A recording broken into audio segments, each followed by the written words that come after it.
el Salmo 25 y nos ponemos en pie, por favor.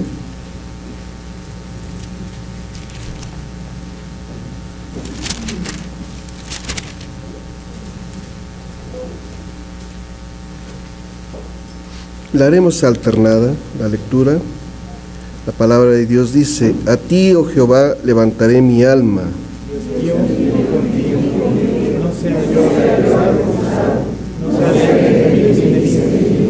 Ciertamente ninguno de cuantos esperen en ti será confundido, serán avergonzados los que se rebelen sin causa.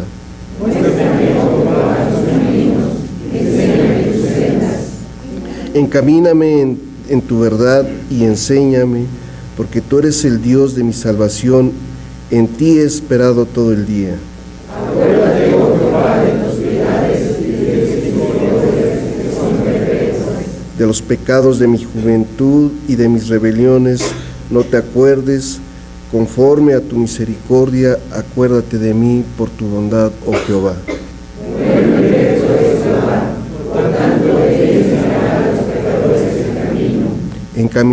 Encaminará a los humildes por el juicio y enseñará a los mansos su carrera. Todas las sendas de Jehová son misericordia y verdad a los que guardan sus pactos y testimonios. Por amor de tu nombre, oh Jehová, perdonarás también mi pecado que es grande.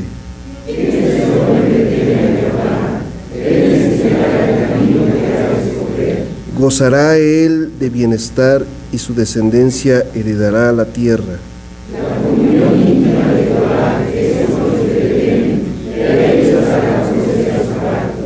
Mis ojos están siempre hacia Jehová, porque él sacará mis pies de su red.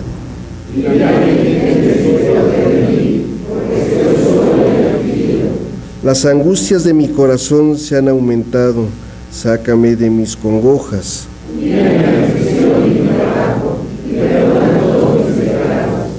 Mira a mis enemigos cómo se ha multiplicado y con odio violento me aborrecen.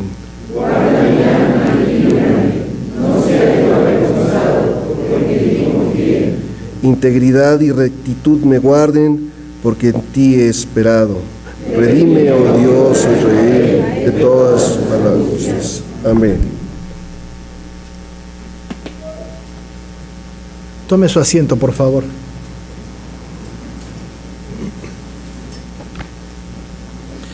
Y vamos a Mateo capítulo 5.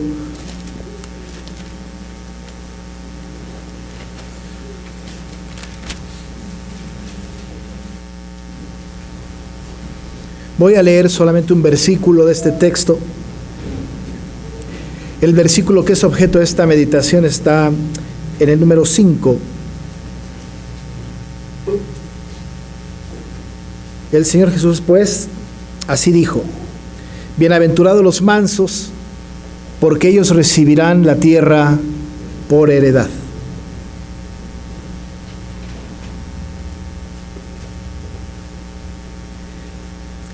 Cada una de las bienaventuranzas, y ahorita estamos por analizar la tercera de ellas, tiene un significado muy importante para la vida del regenerado, para la vida del creyente. Hemos insistido a lo largo de estas meditaciones que estas bienaventuranzas están dichas para oídos que han sido ya regenerados por el Señor. Las personas que no son salvas, las personas que no han sido regeneradas por Cristo, para ellos, esta palabra está llena de sinsentidos. No tienen razón. Son contracultura. Es por eso que cuando el Señor Jesús vio a la multitud, sube al monte y solamente vienen a Él sus discípulos. Y a sus discípulos les enseña. Nosotros a la distancia, como lectores implícitos de este maravilloso evangelio, siendo palabras que vienen directamente de los labios del Señor, a nosotros entonces ahora el Señor como que nos ha arengado también para llamarnos la atención, para hacernos ver cómo es el carácter de los ciudadanos de su reino.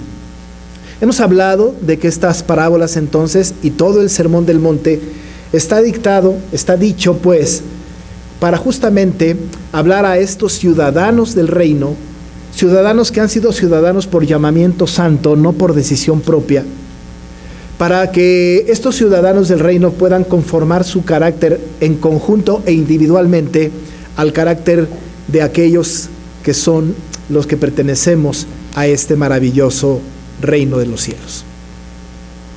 Es por eso que cuando nosotros estudiamos estas bienaventuranzas y el Sermón del Monte en términos generales, pero ahora vamos en estas bienaventuranzas, nos viene bien estar recordando constantemente esto, porque medir a todas las personas de la humanidad con estos filtros sería difícil que pudiésemos nosotros sacar conclusiones sabias.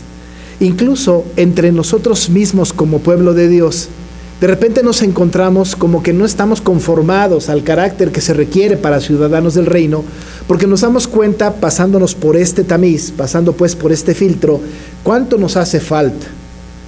Es por eso que cuando empezamos estas meditaciones hablábamos de la urgencia de poder recobrar el valor del reino y de recobrar las enseñanzas que tienen que ver con nuestra conducta, no solamente externa, pero nuestra conducta interna, pues los designios de nuestro corazón como ciudadanos de este maravilloso reino al que nosotros pertenecemos. Hemos hablado ya de 2 bienaventuranzas en las cuales hemos visto su valor. Hablamos ya de los bienaventurados que son los pobres en espíritu y hablábamos de todos aquellos creyentes nacidos de nuevo que desechan su pecado, que se entristecen, que están en bancarrota espiritual. Pero también hablamos la semana pasada que son bienaventurados los que lloran. Hablábamos también de una aparente contradicción, porque ¿cómo puede ser feliz el que llora? Normalmente en nuestra cultura hablábamos acerca de que el que llora precisamente no es feliz, aunque también afirmamos que hay llantos que traen o que vienen como producto de la felicidad. No debemos entonces explicarnos el llanto al cual se refiere aquí el Señor Jesús en términos humanos, lo que nos provoca o no llanto, porque hemos dicho que a nosotros, no sé si solamente es un problema de los mexicanos, pero los mexicanos como que lloramos por casi cualquier cosa. Pero no estamos refiriéndonos entonces al llanto espontáneo por una circunstancia externa. Estamos hablando de un llanto, como lo dejamos claro la semana pasada, ese llanto que provoca el saber que hemos ofendido al Señor.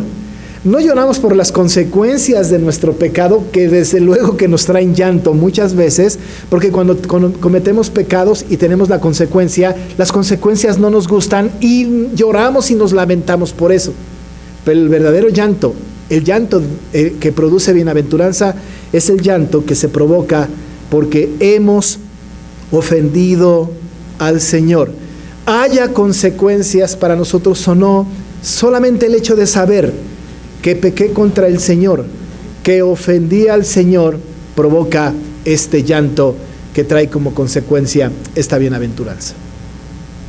Y así como una posible contradicción ante los ojos del hombre natural nos trae este bienaventurados los que lloran, se genera un poco, aunque no en tan grande rango o en tan grande expresión, la siguiente bienaventuranza.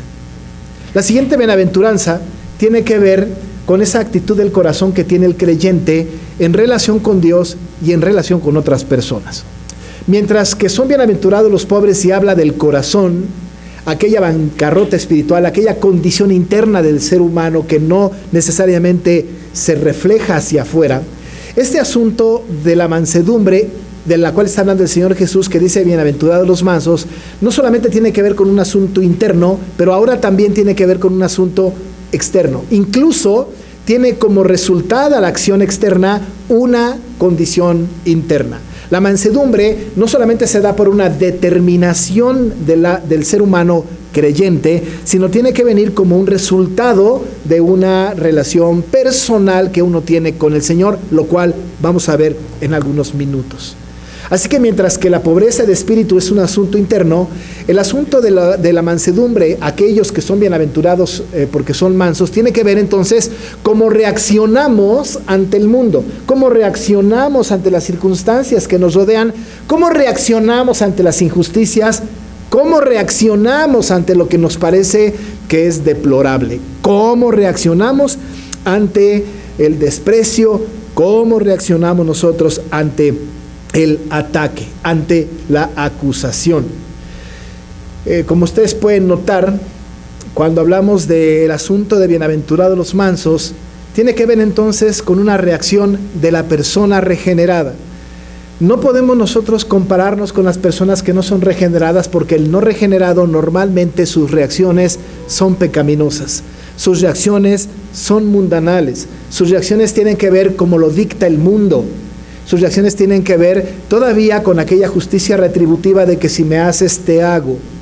Esta bienaventuranza es maravillosa porque nos ubica justamente en el papel o en el lugar en que Dios nos quiere tener como personas que hemos entendido pues el Evangelio. Hemos de considerar algunas cosas que son importantes en esta bienaventuranza. Lo primero que quisiera mencionar, hay muchas, pero solamente para rescatar algunas de las que considero más importantes, es que en primer lugar la mansedumbre tiene que ver con nuestra actitud hacia Dios. Nuestra actitud hacia Dios. La obediencia a su palabra, la obediencia hacia su voluntad.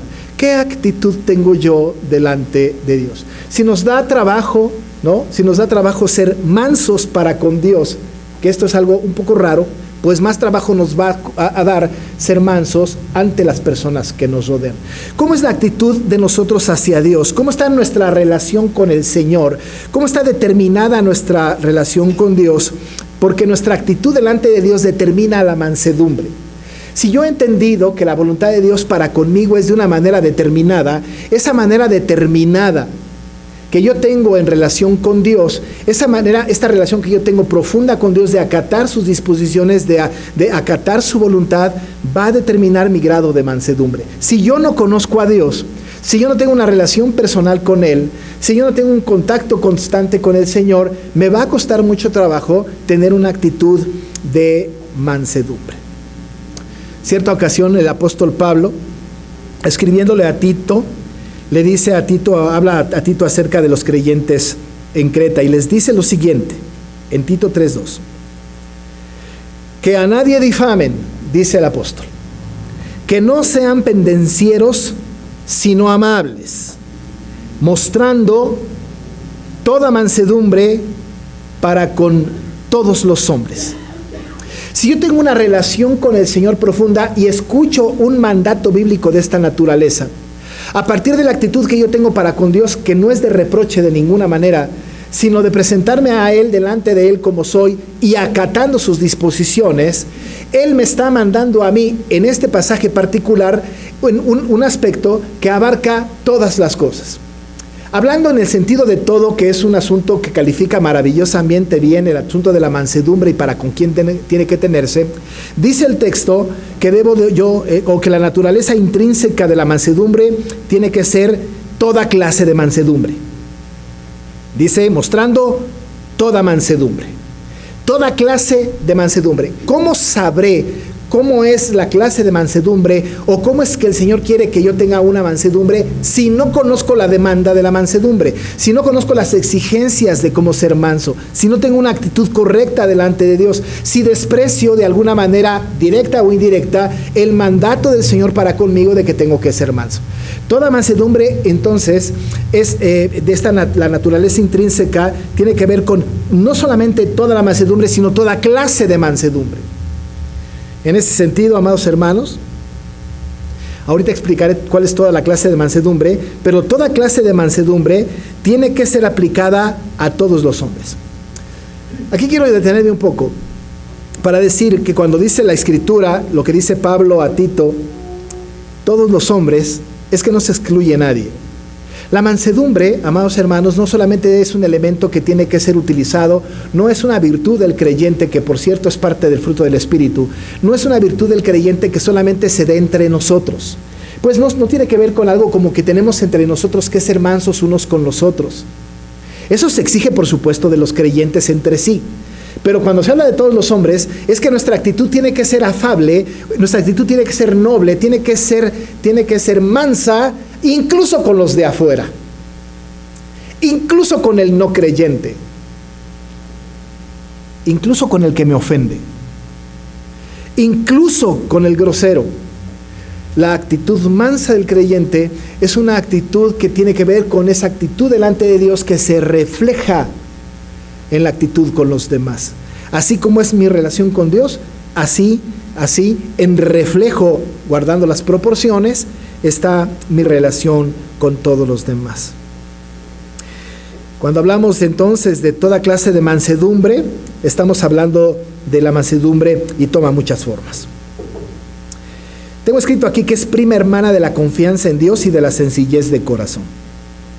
Participa de la paciencia, la renuncia a derechos personales, el rechazo de toda agresión y violencia, la modestia, el dominio propio, la búsqueda del bien ajeno más que del interés egoísta, la amabilidad y la afabilidad.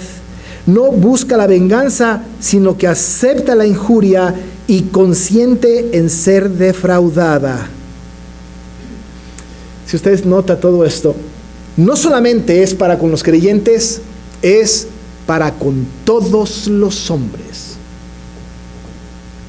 Cuesta mucho trabajo buscar el bien ajeno más que el interés propio. Cuesta mucho trabajo aceptar la injusticia y permitir que seamos injuriados. Cuesta mucho trabajo responder una palabra noble a una agresión. Cuesta muchísimo trabajo aceptar la violencia y poner la otra mejilla. La mansedumbre, amados hermanos, cuando nosotros estudiamos este asunto, cuando venimos al frente del tema de la mansedumbre, pensamos que esto debe de estar equivocado. No puede ser así. Defendemos el orgullo propio. Nos defendemos a nosotros mismos como que nosotros no merecemos ser injuriados, no merecemos ser insultados. Y en esta defensa perdemos de vista el efecto bíblico que tiene la mansedumbre. La mansedumbre exige entonces, lo que exige de nosotros es permitir que seamos defraudados, es permitir que incluso seamos en un momento dado ofendidos, es responder bien al mal, es bendecir al que me maldice, es poner la otra mejilla. Y en este acto, a veces hemos calificado más de cobardía, nos hemos calificado más de timoratos, y hemos llegado a conclusiones, y perdonen ustedes la expresión, y hemos llegado a las expresiones esta grotesca que dice: nosotros somos mansos, no mensos. Y enarbolando la bandera del orgullo cristiano, queriendo defendernos de lo indefendible, abandonamos la mansedumbre y enarbolamos la bandera de la justicia propia, porque de ninguna manera voy a ser defraudado. La mansedumbre es otra cosa. La mansedumbre tiene que ver justamente con todo lo contrario. Aceptamos la injuria y consentimos el ser defraudados. ¿Cuántas veces, amados hermanos, cuántas veces no somos capaces de ir a tribunales porque nos parece que nos han ofendido? ¿Cuántas veces con toda justicia humana, hemos sido víctimas de alguna injusticia terrenal, incluso de los propios hermanos de la iglesia, y con el coraje que nosotros tenemos, que todavía es un rasgo de nuestra vida pasada, queremos una venganza? ¿Cuántas veces no hemos incluso demandado ante las autoridades civiles a un hermano propio, un de la iglesia o de otros lugares? ¿Con cuánta arrogancia no nos hemos subido al barco del orgullo, olvidando que tenemos que ser mansos y humildes delante del Señor? ¿Acaso el Señor Jesucristo llevó a los tribunales a los fariseos que lo querían matar? ¿Acaso el Señor Jesucristo puso una demanda en contra de Pilato por lavarse las manos? ¿Acaso el Señor Jesús reclamó incluso a su Padre y pidió que fueran exterminados aquellos que lo estaban ofendiendo? No, Él fue manso y humilde. Y este tipo de mansedumbre es la que el Señor está llamando para que nosotros también tengamos.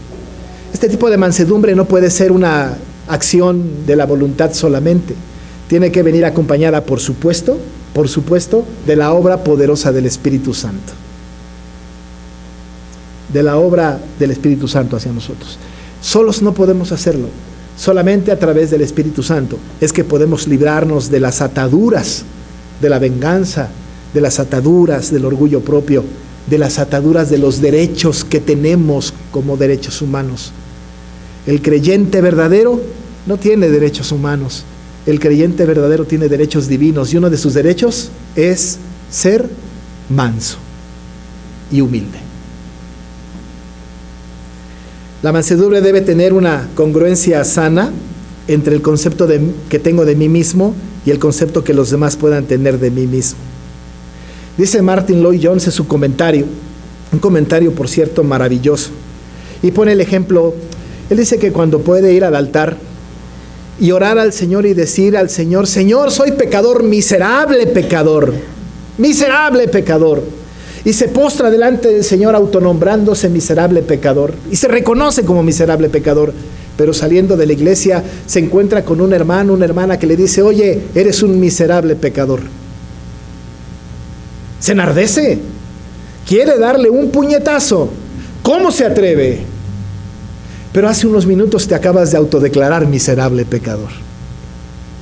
Hace un minuto pudiste haber cantado en la iglesia tal como soy de pecador, pero cuando alguien a la calle te dice eres un pecador miserable, ¿cómo nos enojamos con nosotros, con aquel?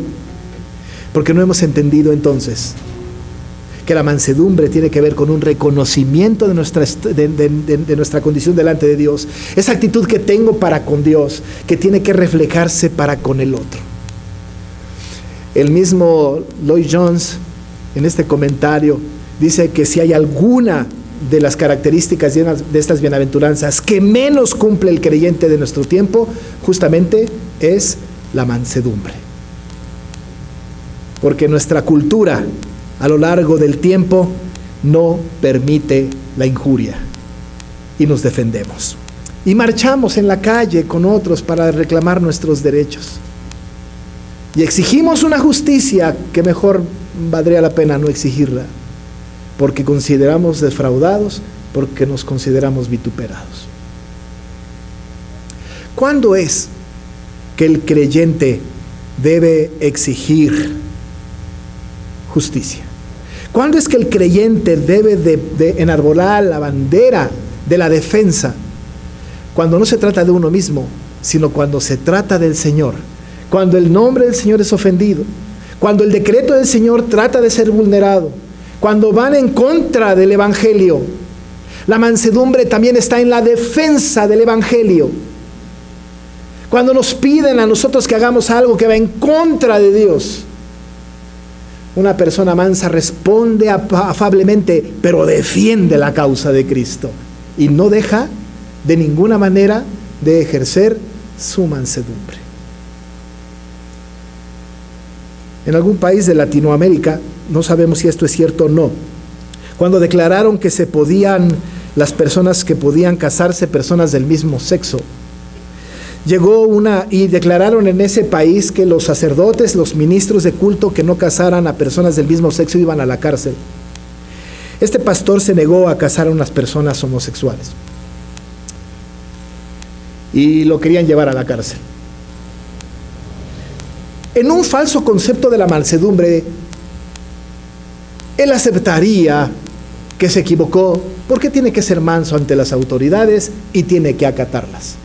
Pero cuando esta norma está en contra de la palabra de Dios, cuando esto va en contra del precepto santo, cuando esto transgrede la ley de Dios, de una manera amable, mansa, tiene con toda su energía que rechazar semejante mandato. No solamente puede, debe desobedecer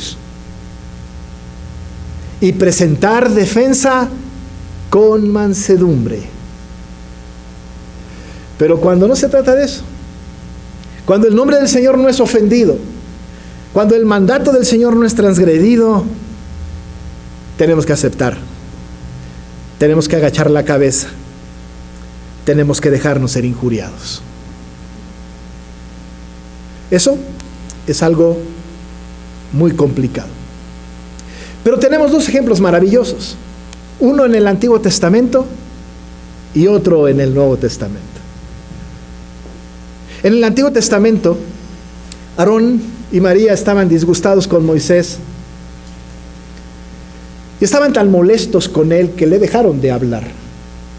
Y quizá hasta entre ellos hablaban en contra de Moisés, porque se había casado con una cusita. Estaban molestos con él. Moisés cerró su boca.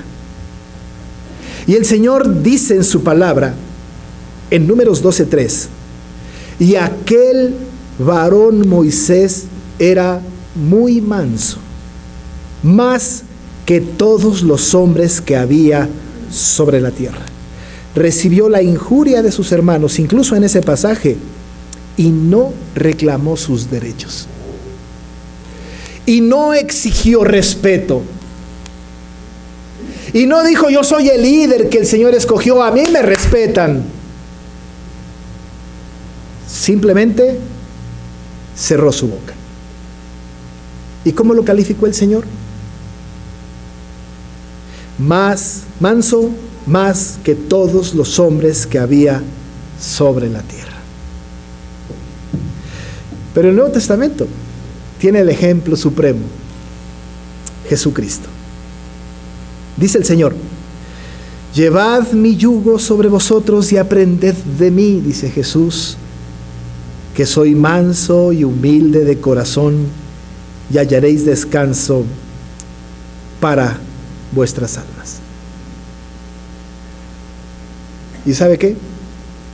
Moisés y Jesús, cuando se enfrentaron a la desobediencia de la gente delante del mandato de Dios, de la orden de Dios, fueron extremadamente duros. Pero cuando el Señor Jesús fue entregado, cuando el Señor Jesús pasó por toda aquella angustia la última semana de su vida, enmudeció y no abrió su boca. Y como cordero fue llevado al matadero. ¿Es que no pudo haber reclamado para sí justicia? ¿Es que el que era sin pecado no podía reclamar que fuera justo su juicio? Al contrario, puso sobre sí todos los pecados del mundo. Y como este cordero manso se entregó a la muerte. Si el Señor Jesús, amados hermanos, ante la peor de las injusticias, se condujo de una manera mansa y humilde, ¿quiénes somos nosotros para reclamar derechos que no tenemos? ¿Quiénes? Pues cuando adoptamos la conducta de Cristo y somos mansos como Él, dice la Escritura, somos bienaventurados. Dice otro comentarista, ninguna persona que se haya defendido por la injuria y que se haya salido victoriosa, no puede ser feliz. No puede. Y si es feliz, es porque verdaderamente no mora Cristo en su corazón. Pero el que es creyente y que muestra esta actitud de mansedumbre, es feliz, es bienaventurada. El mejor ejemplo que tenemos en el Antiguo Testamento definido, y además seguramente el Señor Jesús tomó de ahí esta bienaventuranza porque Él es el autor de la Escritura, está en el Salmo 37. Ese salmo maravilloso nos enseña el grado de mansedumbre que debe de tener o cómo se opera la mansedumbre entre el pueblo cristiano. David lo escribe. En ese Salmo 37, al cual quisiera yo que lo tuvieran a la mano, está citado justamente esta bienaventuranza en el versículo número 11 de el Salmo 37. En el versículo 11 del Salmo 37 dice, pero los mansos heredarán la tierra y se recrearán con abundancia de paz. En esta sucesión de ideas que culminan con el versículo 11, luego sigue todo el Salmo, pero en esta línea de pensamiento que culmina en el versículo 11, con esta sentencia, de que los mansos heredarán la tierra y se recrearán con abundancia de paz. Es posible que David haya estado pensando pues en aquellas personas que estaban reclamando para sí justicia. Tanto que el Salmo empieza hablando justamente de esto. En el versículo 1 del Salmo está diciendo David: no te impacientes a causa de los malignos, ni tengas envidia de los que hacen iniquidad. Está diciendo, no te impacientes a causa de los malignos. Es como si dijeran, no tomes venganza. No es como si dijeran, cuando nosotros decimos, ya me tiene hasta aquí. Ya no lo aguanto. Es una tras otra. La tiene contra mí. Usamos expresiones como cuchillito de palo. Ya no lo aguanto. Nunca va a cambiar. Dice David, no te impacientes. No te impacientes a causa de los malignos. ¿Qué hago entonces? Porque no te impacientes a causa de los malignos ni tengas envidia de los que hacen iniquidad. Hay algo que se puede hacer para que podamos tener esta actitud mansa delante de los hombres. ¿Qué hay que hacer? Es tan simple como seguir la lógica del Salmo. Varias cosas que enumero aquí para terminar. En primer lugar, dice el versículo 3, confía en Jehová y haz el bien. Ante estos que te causan tanto mal, no te impacientes. Confía en Jehová y haz el bien. Pero Señor, a este que me está tratando tan mal, ¿sí? Confía en Jehová, dice, y haz el bien. Segunda cosa que hay que hacer, deleítate a sí mismo en Jehová. Que Él sea el motivo de tu deleite.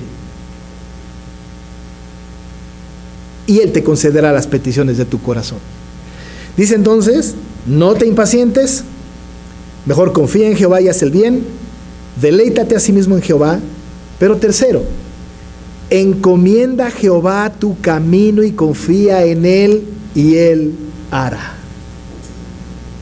Encomienda a Jehová tu camino. Encárgale a Él la situación. Confía en Él y Él hará. En cuarto lugar, una de las cosas más difíciles. Versículo 7. Guarda silencio ante Jehová y espera en Él. No te alteres con motivo del que prospera en su camino por el hombre que hace maldades. Dice, guarda silencio ante Jehová y espera en Él. No te precipites, no te impacientes. Guarda silencio y espera en Él. Y por último, deja la ira y desecha el enojo. No te excites en manera alguna a hacer lo malo. Estas, que no son recomendaciones sino mandatos, traen, amado hermano, como consecuencia la mansedumbre. Porque termina en esta sucesión de ideas diciendo en el 11, pero los mansos heredarán la tierra.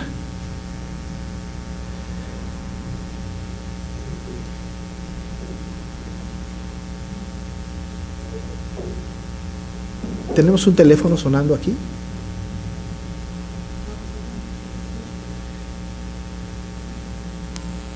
Gracias. No hay un manual para la mansedumbre.